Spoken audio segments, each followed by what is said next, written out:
I never dreamed that one day this poor boy who grew up in rural Alabama would have a series of ships named after him.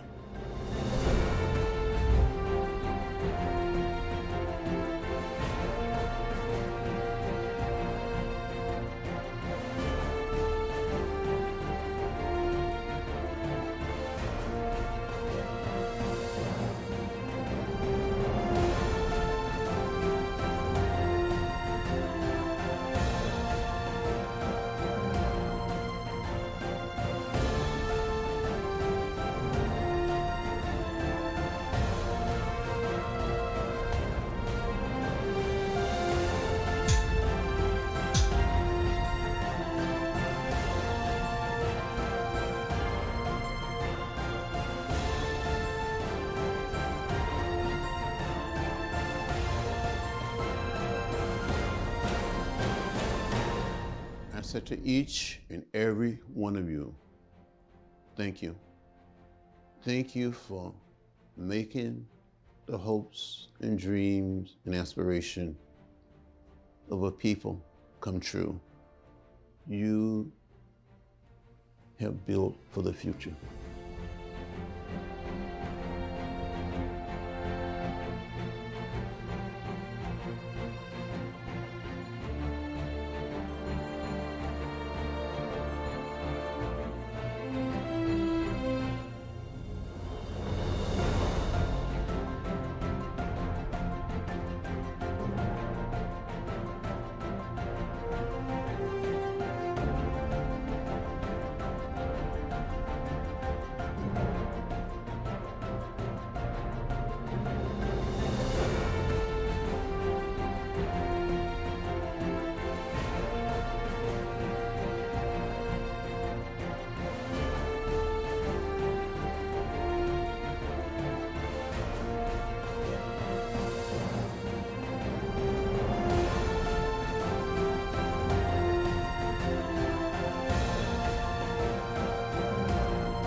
I said to the crew to go out there and do your best. Be brave, be bold, be courageous.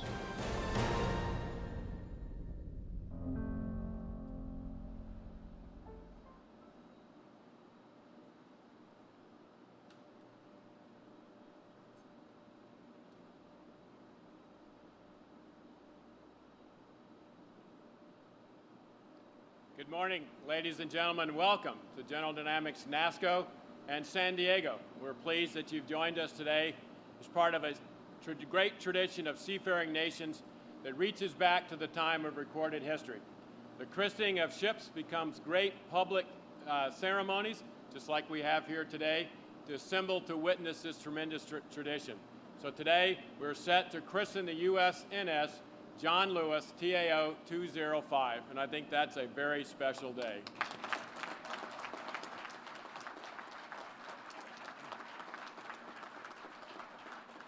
So my name is Dennis Dubard, and I'm your MC for this morning. On behalf of the shipbuilders of General Dynamics NASCO, who labor in our shipyard every day, it's my honor to clearly represent them and to welcome you to this ceremony. I'd also like to extend a very special welcome to those who are watching on the live stream. It's great to have you here as well. So before I start the program, I would like to take this opportunity to thank a group of individuals who are responsible for putting this all together. We're calling them the Red Shirts, but it's our christening team led by Michelle Jasso and our facilities and transportation team led by Philip Brandon and Mario Principato. So all the individuals here that have NASCO Red Shirts, give them a great round of applause.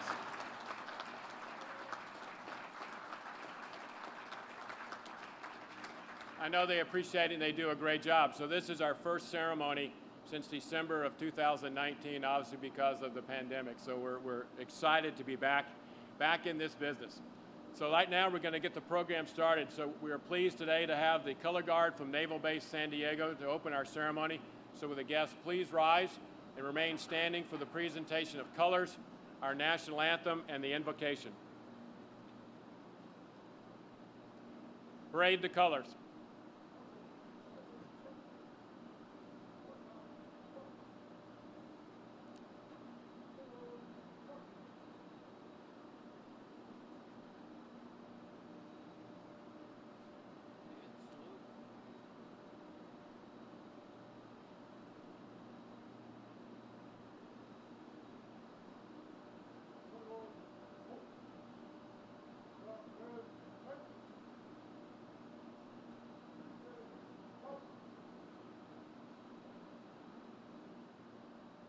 Oh, say, can you see by the dawn's early light what so proudly we hailed at the twilight's last gleaming, whose broad stripes and bright stars through the perilous fight o'er the ramparts we watched were so gallantly streaming, and the rockets' red glare, the bombs bursting in air, gave proof through the night that our flag was still there.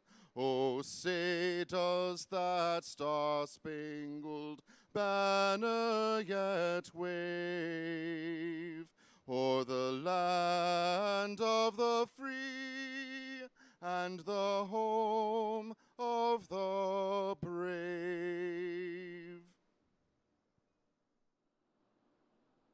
Retire the colors.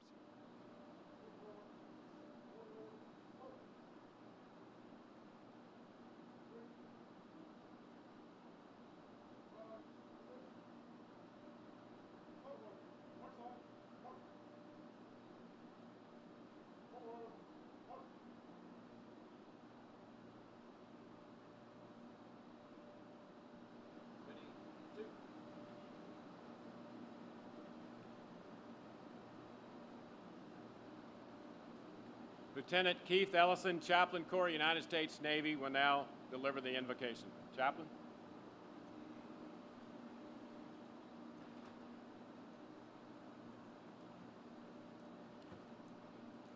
Good morning. Let us pray. God, we come to honor your child, John Robert Lewis, born of sharecroppers and recognized by the United States for the christening of United States naval ship John Lewis. I thank you for the honor bestowed upon this American statesman and civil rights activist as he fought to oppose oppression, Jim Crowism, human hatred, and systemic racism.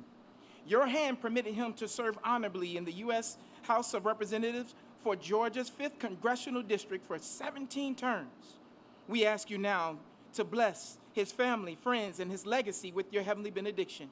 Let the record show of his effectiveness as the chairman of the Student Nonviolent Coordinating Committee, his courage as one of the Big Six leaders who organized the 1963 March on Washington, his dedication to justice for the roles he played in the civil rights movement to end legalized racial segregation.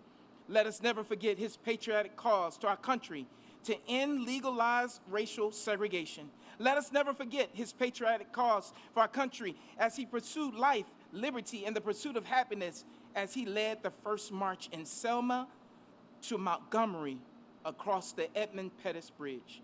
We're thankful for many today who do not have to endure bloody heads because of his act of bravery that at times caused his head to be bloody. And we now know that historic day as Bloody Sunday.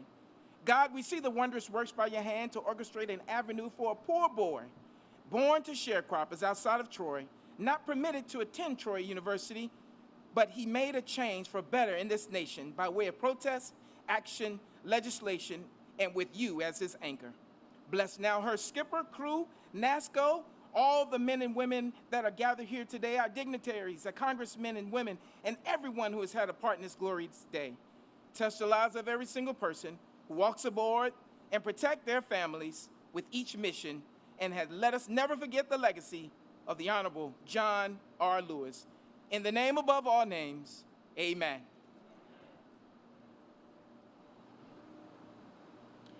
Will the guests please be seated?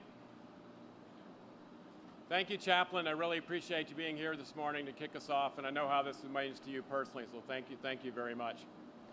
So a big round of applause for our soloist. That's Petty Officer Melton from Navy Region Southwest. This morning's color guard is from Naval Base San Diego, and it's led by Petty Officer Second Class Torres. Thank you, Petty Officer Torres. And our Navy Band, Showcase of the Southwest, led by Lieutenant Commander Bruce Mansfield. Thank you very much, Navy Region Southwest Band. And I'd like to thank their boss for allowing us to have the band here. Admiral Barnett, thank you for supplying your band. There he is. So before the start of the ceremony, our ship sponsor and matron were presented a bouquet of flowers from our ceremonial flower girl, Miss Gianna Navis. Gianna is the granddaughter of Patrick Shaw from Supply Chain. Gianna, would you please stand? She's right down there.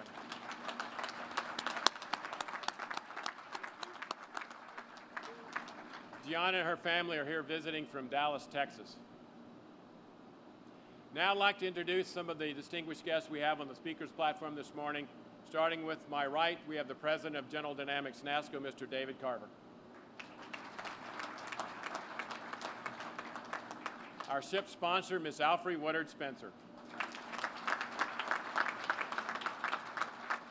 The nephew of the Honorable John Lewis, Mr. Marcus Tyner. And on my left, the principal speaker this morning, the Honorable Nancy Pelosi, Speaker of the House of Representatives. Next is the Honorable James Girt, performing the duties of the Undersecretary of the Navy. Vice Admiral Ross Myers, Commander Fleet Cyber Command and Commander U.S. 10th Fleet. In the second row is Rear Admiral Michael Wetlaufer, Commander Military Sealift Command. Our Matron of Honor, Ms. Flodetta McAfee Stewart, Flo.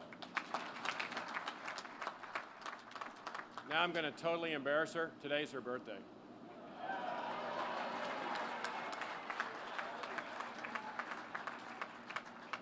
And the person who really has the best job going is Captain Kevin Farron, United States Merchant Marine, future captain of the USNS John Lewis. And Rear Admiral Thomas Anderson, Program Executive Officer Ships. So in the audience this morning, we have a very large delegation from Capitol Hill, and we're very honored to have them with us here today. So I'm going to run through a couple of names here, many of them who served with John Lewis for years to come. First, I'd like to recognize the committee chairs that are here with us this morning. The Honorable Maxine Waters, Chair of the House Committee on Financial Services. The Honorable Hakeem Jeffries, Chair of the Democratic Caucus.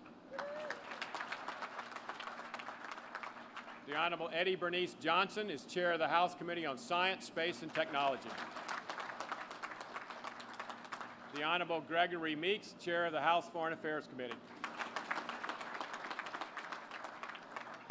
The Honorable Mark Takano, Chair of the House Veterans Affairs Committee. The Honorable Joyce Betty, Chair of the Congressional Black Caucus.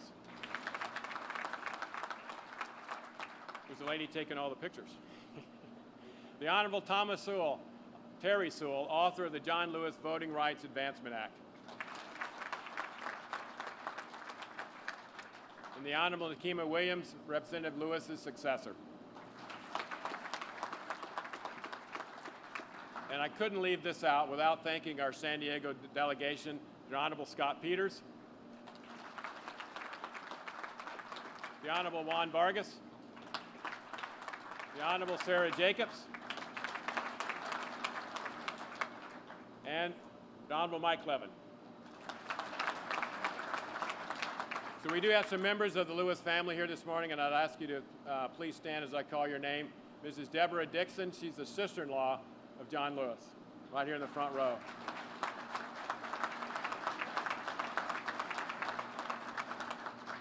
His niece, Ms. Rosalind Tyner King. The nephews, Mr. Jonathan Dixon and Mr. Anthony Dixon.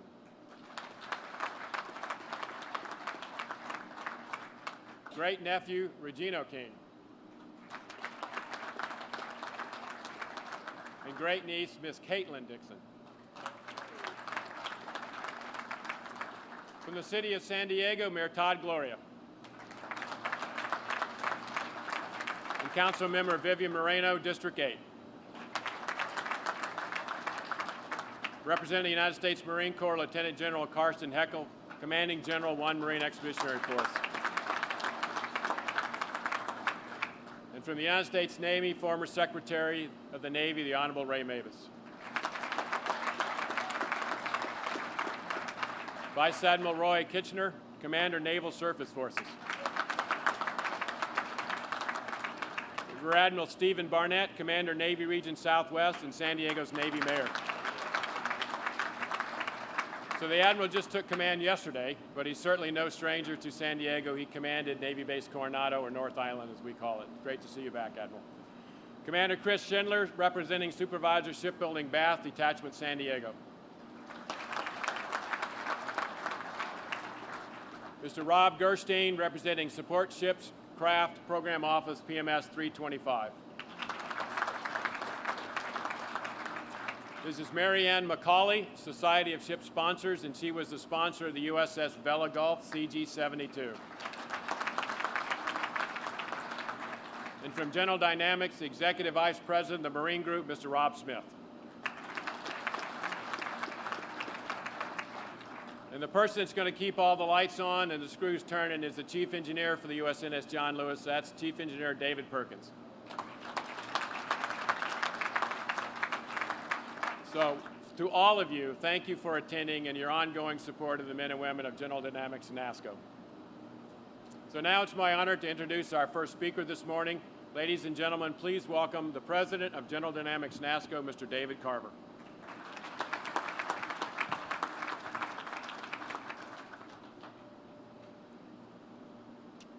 Good morning. Thank you, Dennis, and welcome everyone. Thank you for joining us for today's christening ceremony. Madam Speaker, Secretary Gertz, distinguished guests of the House of Representatives, Flag and General, officers, ladies and gentlemen, a very warm San Diego welcome. The NASSCO team consists of some of the most experienced shipbuilders in America, and we are justifiably proud of every ship we build. But this one is special because of the ship's namesake and what he represents as an American. The christening today takes on a very special meaning, for it marks the one-year anniversary to the day of John Lewis's passing. I know he's watching over us this morning. His story is one of remarkable grit and a boundless passion for championing the rights of others. The ship's motto, which represents the best quality of the ship, its crew, and its mission, evolved from John Lewis's eulogy given by President Obama when he stated that Lewis was a man of pure joy and unbreakable perseverance. Unbreakable perseverance. This truly captures John Lewis and is a fitting motto for the ship carrying his name.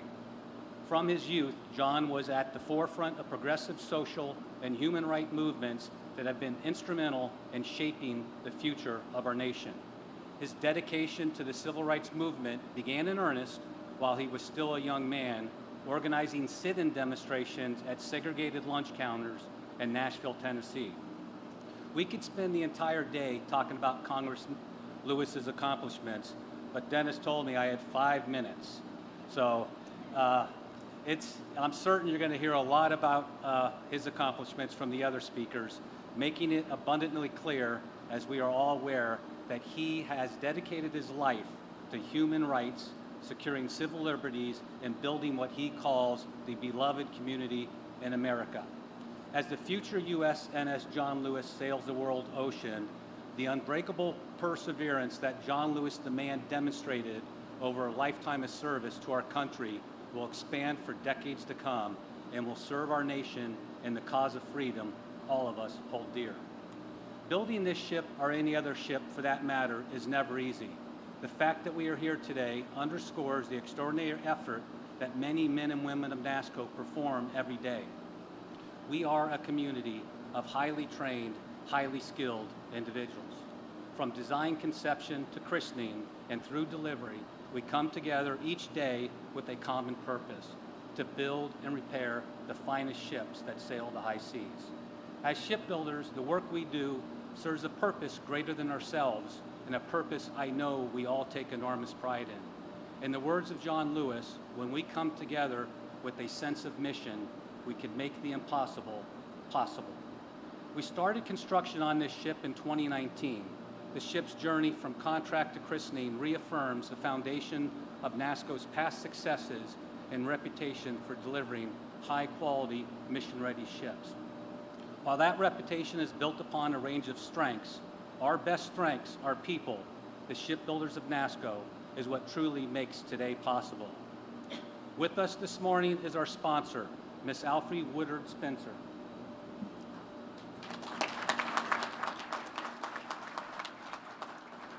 Who has accomplished a lot, as can be seen in the program, but there's one very important one that's not listed.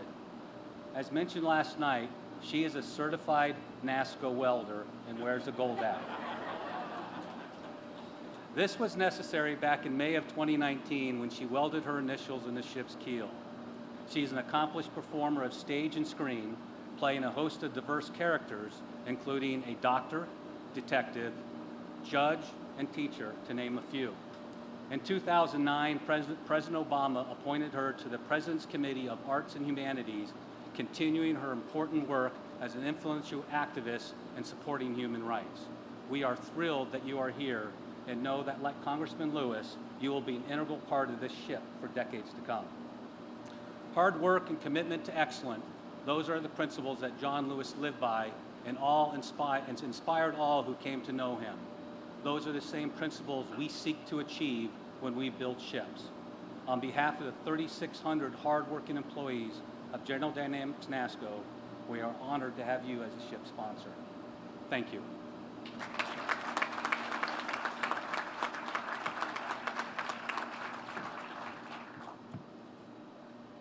Thanks, Dave. Our next speaker is Admiral Michael Wetlaufer, Commander, Military Sealift Command. Admiral Wetlaufer oversees the readiness and operation of the Combat Logistics Force, which operates over 125 ships around the globe on a daily basis. Please welcome Rear Admiral Wetlaufer.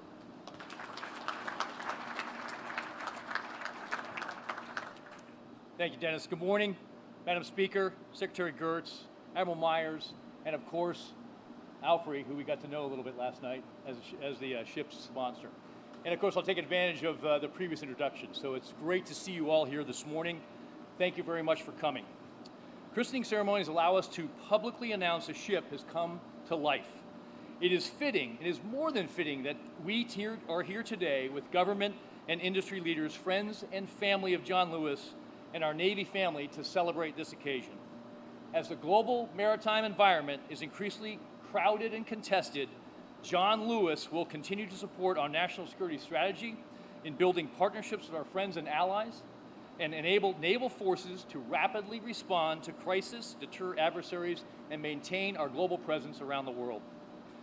USNS John Lewis, with current and future ships that make up our combat logistics force, are absolutely fundamental to that mission, as they provide fuel, parts, and provisions, and mail for naval forces around the globe. But these ships rely upon American mariners, the United States Merchant Marine, to crew and operate them. Together, they are America's strategic advantage. The christening captain, Kevin Farron, and Chief Engineer David Perkins, and the crew of the John Lewis with us today proudly represent the thousands of civil service mariners who do this critical work at sea and the staff of the Military Sealift Command that support them. Our nation is fortunate to have Americans who step forward from all walks of life through the Merchant Marine academies and unions to serve in the United States Merchant Marine. In peacetime, conflict, or pandemic, merchant mariners answer the call to serve all across the globe. American mariners bravely face threats daily, from weather at sea to pirates and combatants, as they serve their fellow Americans. Civil service mariners will operate this ship with the skill, resolve, and courage displayed by John Lewis. With this ship, our naval service is better positioned to meet the challenges that lie ahead. To the teams at Naval Sea Systems Command and NASCO, and the engineers, naval architects, and craftsmen and women who had a hand in building this beautiful ship our nation is made stronger through your work, we thank you. Finally, I'd like to thank our ship sponsor, Ms. Alfre Woodard Spencer. Today's ceremony marks the beginning of this special relationship, and I remain very confident that we will be fully engaged with this ship throughout her life. May God bless this ship, all those who built her, all those who will sail on her, all those who will receive goods from her to be sustained in far-off places, and she carries the strength and will of our great nation. Thank you.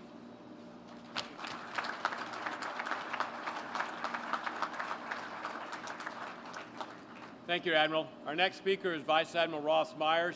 He's a career naval aviator, Air Wing, and Strike Group Commander, and he is currently the Commander, U.S. Fleet Cyber Command and the U.S. 10th Fleet. He assumed that job in 2020.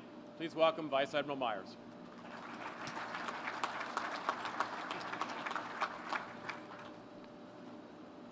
Thank you, Dennis. Madam Speaker, honorable congressional representatives, 30 plus strong today, Secretary Mavis, Undersecretary Gertz, Mr. Carter, Ms. Woodard, Mr. Tyner, and the Lewis family, Admiral Kitchener, Swoboss, putting another one in the water, Admiral Wetlaufer, Admiral Anderson, Skipper Farron, distinguished guests, good morning, and how great it is to be in San Diego with you today. On behalf of our Chief of Naval Operations, Admiral Mike Gilday, I am honored to be here to welcome the lead ship of our new class of fleet replenishment oilers, ably and exceptionally built by the artisans at General Dynamics NASCO. These vessels differ from commissioned warships in that they support, through peaceful means, the achievement of great works in support of our national interests. As a young naval aviator, I recognize that my aircraft, our carrier, our strike group, relied on such vessels to keep us flying, keep us fed, and to bring us what we long for on extended deployments, care packages from home. Our USNS designated non-commissioned ships go into harm's way, unarmed by naval standards and crewed by courageous civilian mariners that believe in greatness of this nation, sailors who at great personal risk put service before self and mission before individual well-being. So I think given the mission of these vessels, the unarmed, non-violent means of executing that mission, that is wholly right to name this new class of vessels after civil rights icons throughout our history. Men and women who fought for our collective dignity and human rights courageously and nonviolently.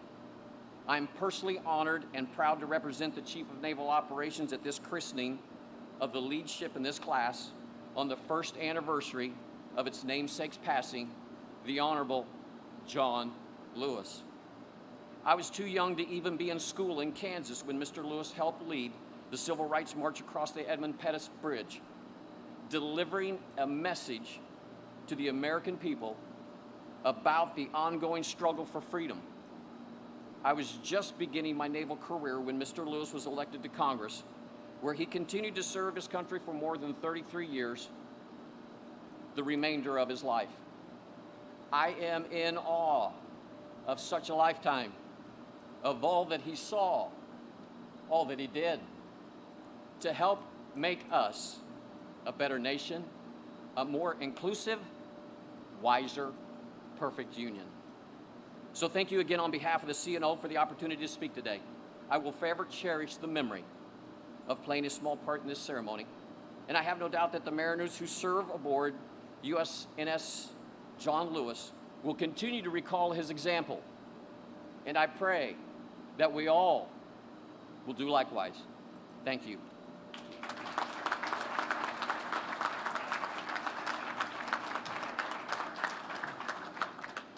So our next speaker is certainly no stranger to NASCO. He is performing the duties of the Undersecretary of the Navy.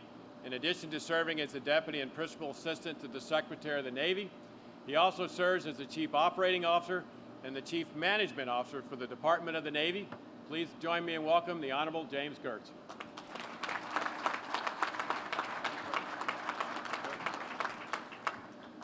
Wow, what an amazing day for our Navy and our nation. It is so good to be here with all of you and to celebrate the remarkable namesake and this new ship we are putting into the fleet here. To the family, thank you for blessing us with your presence, both those here and those out there virtually. We can feel it. You can feel it on the stage here.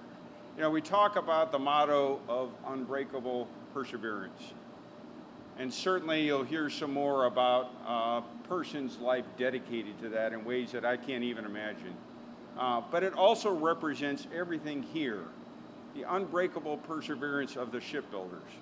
I've said this previously, for all of our shipyards, this one included, during COVID, we never shut down for a single day. Not in our public shipyards, not in our private shipyards. And we rightly recognize those in uniform or those previously in uniform as serving.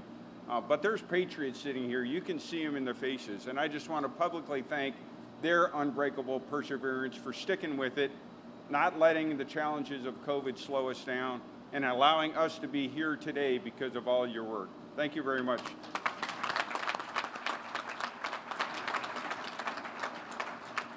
We also speak of the unbreakable perseverance of our merchant mariners. My grandfather served on an oiler just like this in World War II, refueling submarines in the Western Pacific. The sacrifices they have made throughout our history, what they have enabled in our nation is unbelievable. And this ship and those who will serve on it will continue that unbreakable perseverance of always ensuring that our ships all around the world have the supplies they need, they can be replenished they need, and they can carry out the duties that we're going to ask them. Just like our Navy right now, over 100 ships right now deployed around the world.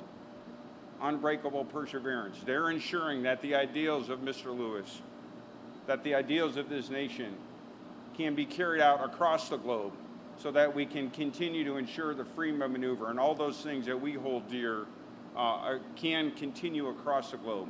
In tough times, in trying times, in COVID, in conflict, in competition. And so as you sit here today and you think about this unbreaking perseverance, it's an opportunity, I think, for all of us to rededicate ourselves. Speaker, we talked earlier, I do a lot of these ceremonies. It's a tremendous honor for me. And we have great support from Congress. We have never had 30 or more Congress members at any ceremony. And so for all of you who have come here, for all of you to support our Navy, thank you very much. Your unbreakable perseverance matters a lot. I'd also like to recognize Secretary Mavis for two things. He's done a lot of things in his remarkable career, but he's done two really remarkable things in an unbreakable set of perseverance. One was choosing the name for this not only ship, but class of ships, and then also for choosing such an awesome sponsor, both of which are expert choices about what it really means, what this ship will mean to the fleet. Now, as a former person who is in charge of all the shipbuilding, we took a lot of folks on the ship yesterday. They saw a lot of interesting capabilities, but they didn't see the secret weapon that we placed on this ship. And we always place a secret weapon on every ship. And that secret weapon is our sponsor. She is going to be the one that will carry the spirit forward. She was the one that will give the crew the resolve, the commitment. She will be the one that ensures we are in a cycle of unbreakable perseverance as we all carry on to bring forth those ideas, make the hard choices, dedicate ourselves to all that we think is right for our nation in the name of the namesake, John Lewis. So with that, I would like to thank you again on behalf of the Secretary of the Navy for all being here. It is great to all be here in a ceremony together again, and one certainly fitting for such a man, such a hero of America. Thank you very much.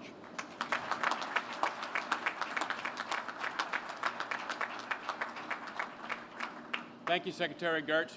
And now speaking on behalf of the Lewis family is a nephew of John Lewis, Mr. Marcus Tyner. Marcus.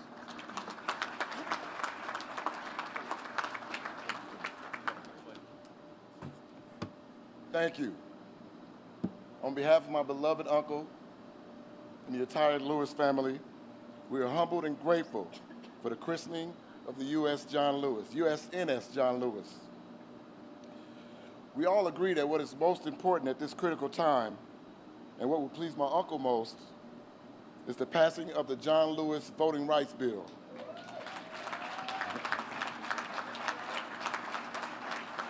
I'll actually close with one of his quotes. When you see something that is not right, not fair, not just, you have to speak up. You have to say something. You have to do something. John Lewis, thank you.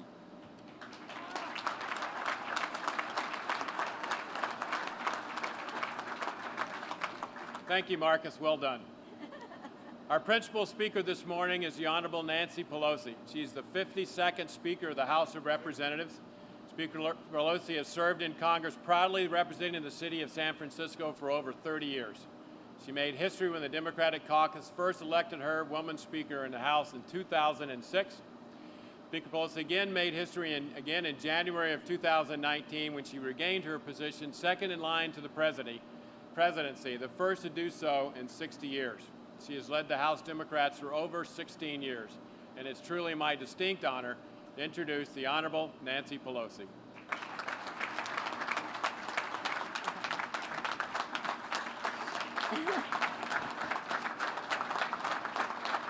Good morning, everyone. Thank you. Good morning, everyone. Officially, as House Speaker, it is my privilege to bring greetings from the Congress of the United States, where our colleague John Lewis served for over 33 years. Personally, it is my honor to honor our dear friend. And I know in saying that, I speak for all of my colleagues who are here. With your permission, I'd like them all to stand so you can see them all at once. And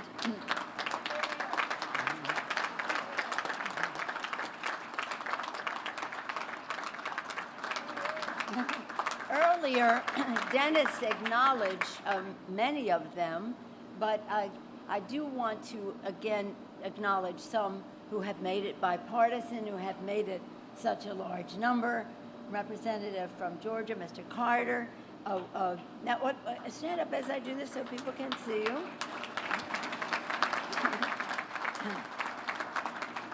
Okay. Dan Kildee. Okay. Mark Vesey. Brenda Lawrence. Nanette Barragan. Hank Johnson. Anthony Brown, Mr. Carbajal of California, Mr. Garamendi of California, Congresswoman Jackie Spear of California. I think the rest were introduced. I do want to acknowledge, again, Akima Williams, who serves in the position that John Lewis served in for so long. And as Dennis acknowledged, that Terry Sewell is carrying the legislation that was mentioned. Thank you, Terry Sewell. And while I take credit for a lot that my members do, the chair of the Congressional Black Caucus, Joyce Beatty, organized this trip. Thank you, Joyce Beatty. And of course, all of our chairs and the chair of our caucus as well. Mr. Mayor, Madam Councilwoman, thank you for the hospitality of San Diego as we are all here, and the hospitality to our men and women in uniform on the ongoing. Thank you to the mayor and the councilwoman for that. Okay. Thank you to all who have made this tribute possible. And I particularly want to join the others in acknowledging Ray Mabus, Secretary Ray Mabus. Ray Mabus, who knew that John's life was worthy of recognition, not just of a ship, but an entire class of ships. We're honored also that General Kurtz is here with us as well. I'll come back to Ray in a bit. It's an honor to be with the members of our military represented by Vice Admiral Ross Myers, Rear Admiral Thomas Anderson, and let us extend congratulations to the captain of the ship, Captain Kevin Farron. Thank you, Captain Farron.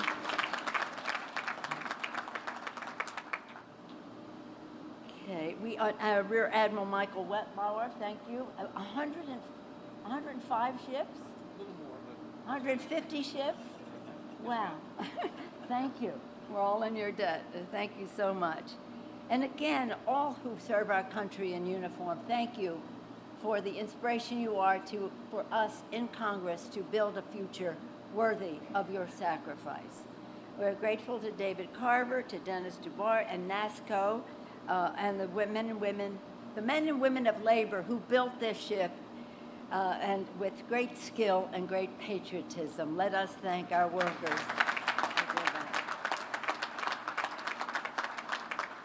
Now, I know Ray Mabus was great in naming this ship, but I did not know that he designated the sponsor of the ship.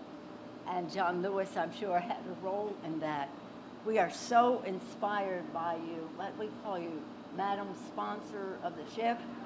I mean, really, she is, Alfie Woodard Spencer, somebody so very, very special. And the matron of honor, happy birthday to you. Flodetta, Flo, Maccabee, Stewart, and the flower girl, Jana. Where's Jana? There she is, precious Jana again. Again, this is a ritual, and we have to recognize all that goes into it, intellectually, personally, and in a constructive way in every way.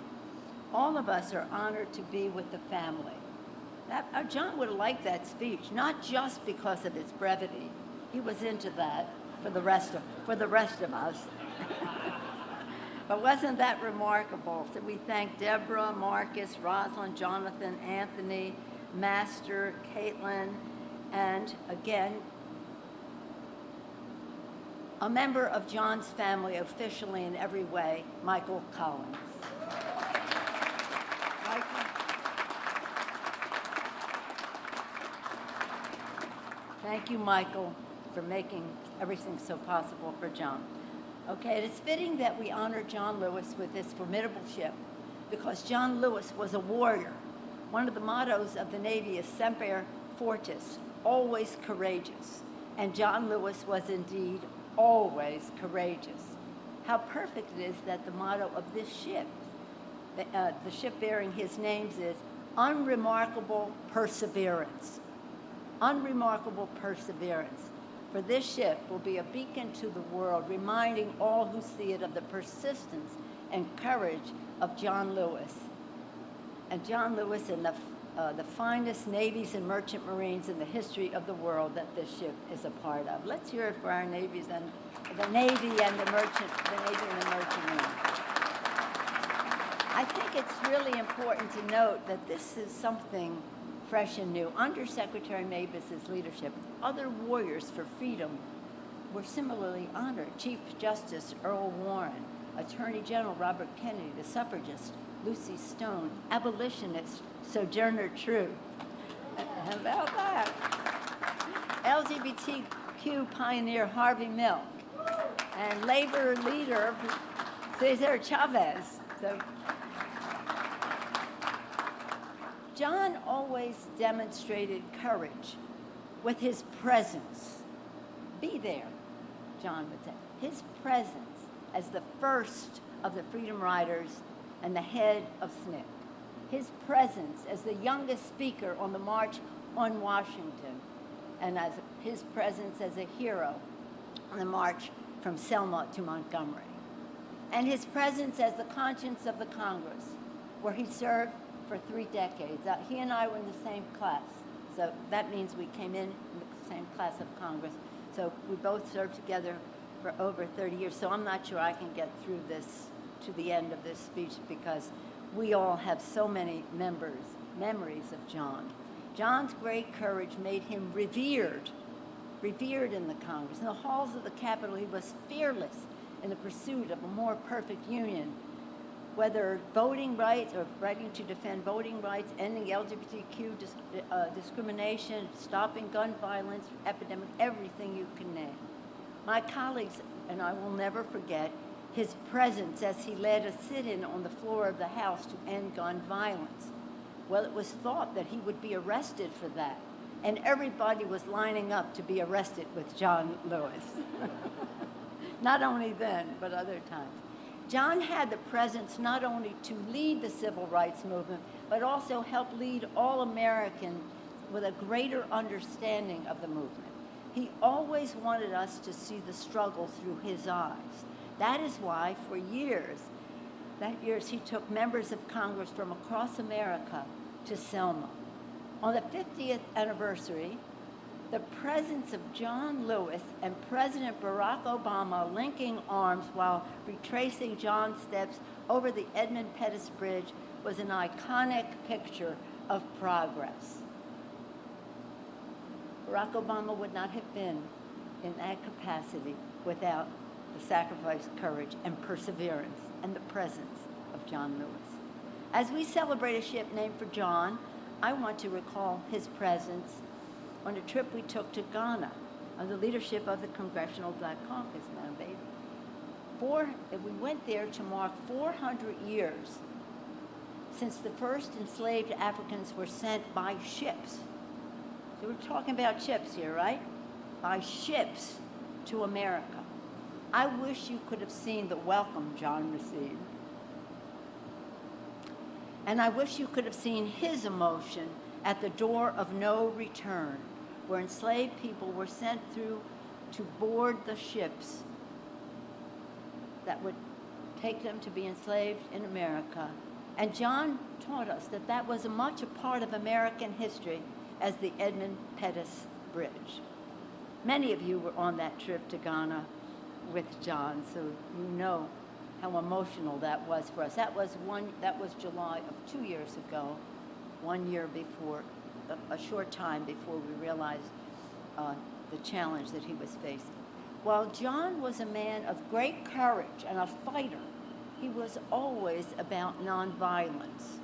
He subscribed to the Gandhi theory of nonviolence, and in Gandhi's language, in Sanskrit, the word for the word satyagraha had two meanings: nonviolence and insistence on the truth. Nonviolence and insistence on the truth. John Lewis always insisted on the truth. As was mentioned at that lunch counter in Nashville, where he began his civil rights journey, his presence in Nashville. Today, as we gather here, on the day that John left us, a year after John passed away, today in Nashville, a street is being named in John Lewis's honor. That was a first step for John in the civil rights movement. On his last day in Washington, just before he left, Michael, you were with him, just before he left to return to Atlanta, just about a few days ago, a couple weeks ago last year, his last day, John Lewis went to Black Lives Matter Plaza to see the movement go into the future. It was such a beautiful, beautiful smile on his face to see his work going into the future with Black Lives Matter, and they will have a vigil in his honor tonight in Washington. Last July, John returned to the Capitol for the final time. He came, having left us, but he came to lie in state in the Hall of Heroes. And that lying in state was profound because he lay in state on the same catafalque that was built for another hero, his hero, President Abraham Lincoln. When I came here, people asked me about this flag, this pin I have. It's a flag. And this flag is something I brought to John on 4th of July of last year when I went to see him for the last time in Atlanta. I brought him this flag pin. On the pin it says, "One country, one destiny." One country, one destiny. Those words were embroidered in Abraham Lincoln's coat that he had on that fateful night. He probably wore the coat every day, but that was in his coat, and it is on his pin, and it is in John Lewis's heart. One country, one destiny. So, as we know John, he always met the challenge to be present. As was said, when you see something that is not right, not fair, not just, you must speak up. Find a way. That's presence. Find a way. Get in good trouble. Right? Let's say it all together. Get in good trouble. In that spirit, let us heed John's guidance to strive for a more perfect union. May God bless U.S. Navy ship John Lewis, and may it always find fair winds and following seas.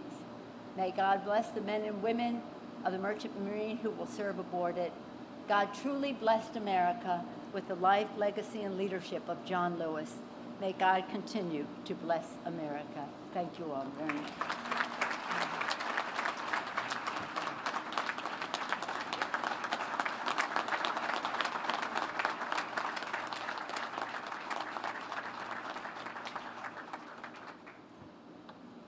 Thank you, Madam Speaker. Thank you very much. So last night, many of you in the audience got a chance to hear some words from our sponsor. And so now this morning, we get another opportunity to hear from her. Please welcome Ms. Alfre Woodard Spencer, the sponsor for the USNS John Lewis.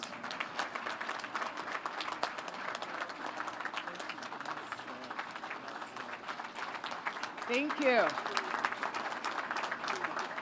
Thank you. Good morning. Good morning, glory, everybody. I'm probably going to make you guys crazy, but because I am going to shout, because there is so much to shout about. First of all, John Lewis, presente. John Lewis, presente. John Lewis. Presente. Oh, come on. John Lewis. Presente. He lives in the unalterable truths he spoke to power.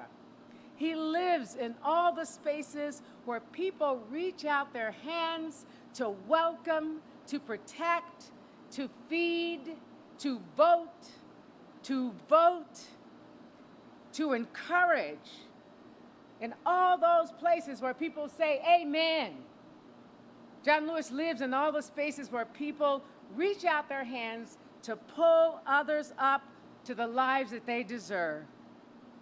And now he lives in the name and the embodiment of this mighty sailing vessel and its mission of fortifying and sustaining those who have committed themselves to the service of our nation. This insistent, courageous, and peaceful warrior was not only the conscience of the Congress, he was the true action hero of our times. He never hesitated to put his body on the line for justice. From the moment he set out as a teenager, as Dr. King dubbed him, the boy from Troy, onward across his purpose-filled walk among us, he became a man for all seasons. In his recognition of justice as a God principle and as a human right. He stood up, he sat in, he spoke out, and he got into more than his share of very good trouble. John did it out of a fidelity to truth and out of his unqualified respect and pure love for the people. I'm grateful to you, Secretary Mabus, for recognizing the fact that John Lewis was, in all caps, an American hero. I thank you for acknowledging John Lewis stood for his country. He took blows for his country. He walked across the Edmund Pettus Bridge for his country to deliver and keep delivering justice for all the people of his country. His challenge to us, his fellow Americans, was either these are our ideals or they are not. And if they are, we must live by them. John couldn't be here today in the way in which we are accustomed It's been a year since he set sail in purer waters. We miss him on this platform, but we will never be without him. Naming the first of the John Lewis class of fleet replenishment oilers couldn't be a more fitting partnering. Across his anointed life, John Lewis brought the sustenance of rightful purpose to a country hungering for justice. May his legacy to do the right thing continually refine our aims as a people with the launch of this magnificent ship. Like the man himself, the presence of the USNS John Lewis, may it inspire justice as a mission, peace as a goal, and compassion as a way of moving. This lady sails in a legacy as deep as the waters she traverses. Captain Farron, may John's playful, joyful spirit and mischievous humor lift your days and the days of all of those who will sail under her mast and who will arrive to our Navy folk as evidence of their nation's regard for them and as a familiar touch of home. Your great ship of supply set sail, creating community, fostering fellowship of which John Lewis heartily approved. May it inspire the thoughts and fuel the actions of those of us left on land. I stopped using the term honored a while ago. After six decades, it had started to feel reflexive, and I needed it to regain its weight, and I am so glad I did, because today, from the depth of my being, I tell you, I am honored. I am fortunate. I bow down in this moment that Secretary Mabus has placed us by commissioning this essential vessel. And I praise the wisdom, the ingenuity, and the engineering you shipbuilders have brought to this and to the rest of the fleet. I lift up all those hands on deck who will serve her throughout her commission. I am beyond elated to have my name in association with the good John Lewis, with the Honorable John Lewis, and I am joyously remembering our last time together here in our fast-track welding lessons as we put the names our steady fathers gave us at the balancing point of this ship. I am eternally grateful to have lived in the time of John Robert Lewis. Thank you.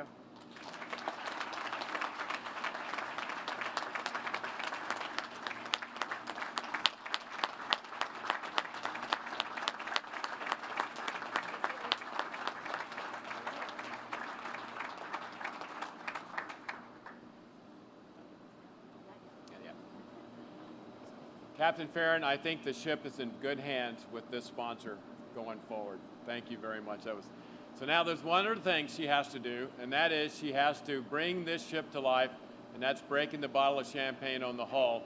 So now it's time for our president, Dave Carver, our sponsor, Alfrey. Please proceed to the striker platform. You have a little bit of work to do.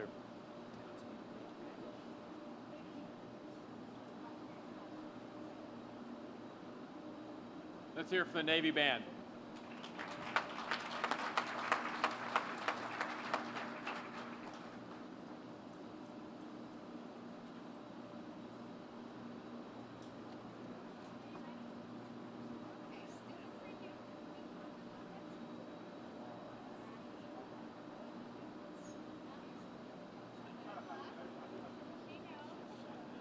I think they're preparing to get wet. They're shaking the bottle.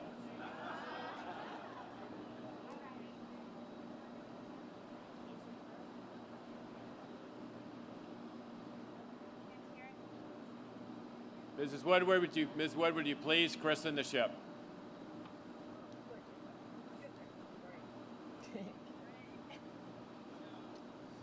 For the United States of America, I christen thee, John Lewis.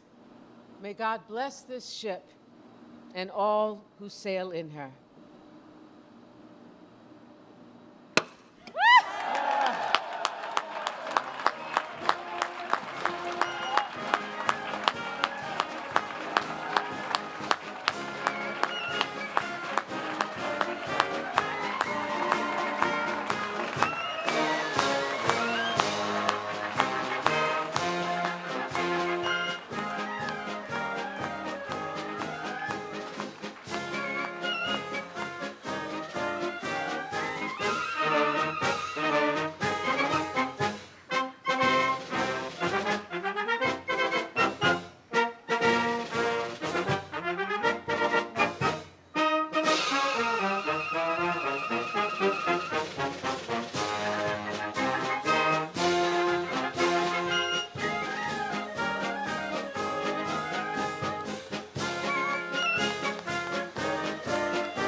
She did a great job. I think the ship is ready to set sail.